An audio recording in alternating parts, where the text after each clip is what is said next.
एक देश एक चुनाव, ये है समय की मांग। अगर दलों में आम सहमति बनी तो ये हो सकती है बहुत ही अच्छी बात। एक देश एक चुनाव पर विमर्श कोई नई बात नहीं है।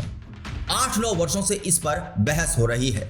इसकी कुछ अच्छाइयां हैं तो कुछ कमियां भी हैं। अच्छाई ये है कि जल्दी जल्दी चुनाव होना खत्म हो जाएगा।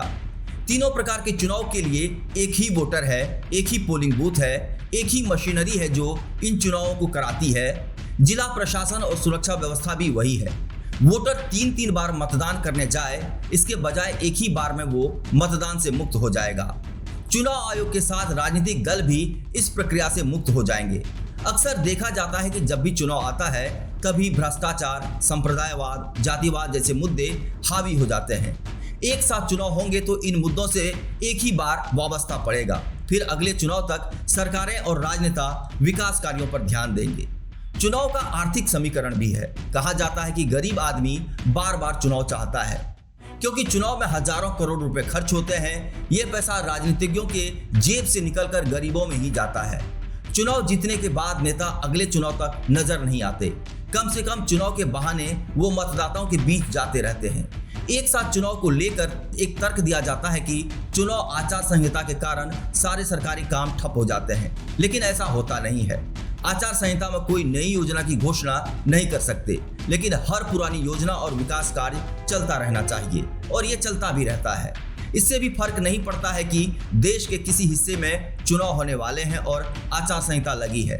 बाकी हिस्सों में गतिविधियां सामान्य रूप से चलती रहती है। ये भी देखा जाना चाहिए कि देश के संघीय ढांचे राज्यों की राजनीति अलग होती है। अगर किसी राज्य के बीच में सरकार गिर जाती है तो क्या वहां के लोग चुनाव के लिए कुछ साल इंतजार करेंगे या उनका चुनाव अलग होगा? प्रधानमंत्री ने इन्हीं तथ्यों को ध्यान में रखकर कहा है कि इस पर राष्ट्रीय बहस होनी चाहिए। पूर्व राष्ट्रपति रामनाथ कोविंद की अध्यक्षता में समिति बनी है। ये शानदार बात है, इस पर खुलकर बहस होनी चाहिए। राजनीतिक दलों की आम सहमति बन जाए तो अच्छी बात है, ना बने तो जबरदस्ती नहीं करनी चाहिए। यह भी स्पष्ट है कि एक साथ चुनाव कराने के लिए चुनाव आयोग पर विशेष फर्क नहीं पड़ता है। पहले दिन से ये बातें आयोग द्वारा कही जा रही है। हालांकि आयोग को भी तैयारी करनी होगी।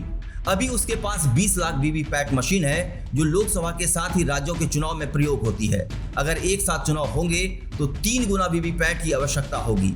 इसे बनवाने में 2 से 3 वर्ष का समय लग सकता है। इस प्रक्रिया में जल्दीबाजी नहीं की जानी चाहिए। एक साथ चुनाव करने में एक समस्या ये भी है कि केंद्रीय चुनाव आयोग लोकसभा और विधानसभा का चुनाव कराता है, जबकि पंचायत का चुनाव राज्य चुनाव आयोग कराता है। वो भी संवैधानिक संस्था है, वो भी उसी मशीनरी और प्रशासन का इस्तेमाल करती है। अगर समन्वय में कमी आई तो दिक्कतें आ सकती है। इस राह में बड़ी बहस एकल मतदाता पहचान पत्र को लेकर भी है। कई बार पता चलता है कि लोकसभा की मतदाता सूची में जिसके नाम है, लेकिन ग्राम पंचायत में नाम नहीं है। इसे एकल करने के लिए संवैधानिक व्यवस्था की आवश्यकता पड़ेगी। मौजूदा समय में एक देश एक चुनाव में पंचायत चुनाव को लेकर बहस नहीं हो रही है, जबकि लोकसभा व विधानसभा चुनाव के साथ पंचायत निकाय चुनाव की भी महत्वपूर्ण भूमिका है। वैसे तीनों चुनाव के मुद्दे अलग अलग होते हैं। पंचायत चुनाव जहां नाली, खंजड़ा और चिकित्सा सुविधा समेत अन्य अति स्थानीय मुद्दों पर लगा रहता है, वहीं लोकसभा चुनाव में विदेश नीति जैसे मुद्दे अहम माने जाते हैं। ऐसे में ये भी देखा जाना चाहिए कि एक साथ चुनाव में चुनावी मुद्दों का भी घुलमिल ना हो जाए। उम्मीद है कि इन सभी बिंदुओं पर आगे गंभीर बहस होकर किसी एक विचार पर सहमति तक बात पहुंचेगी।